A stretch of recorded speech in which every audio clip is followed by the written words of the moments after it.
আমি একটা সত্যি বলছি, তোমরা মিলিয়ে নিও কথাটা। তো কার কার ক্ষেত্রে হয় আমি জানি না, কিন্তু আমার ক্ষেত্রে এটা হয়।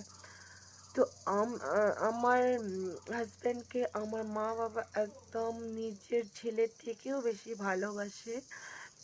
বিনা স্বার্থে আর কি ভালোবাসে। নিজের ছেলেকেও হয়তো এরকম ভালোবাসে না, একটু হলে বকে, কিন্তু মানে শ্বশুর মানে জামাইকে তো বকতে পারে না।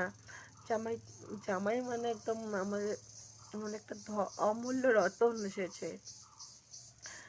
তো জামাইকে খুবই আদর করে, কিন্তু মেয়েদের ক্ষেত্রে এটা হয় না কেন?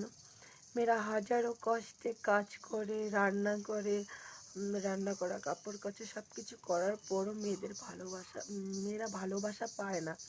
কারণ সবসময় শুনতে হয় যে না, পাশে ওদের বাড়ির বউটা কি কাজ করে, তোমরা কি কাজ করো সারাদিন? শুধু খাওয়া দাওয়া।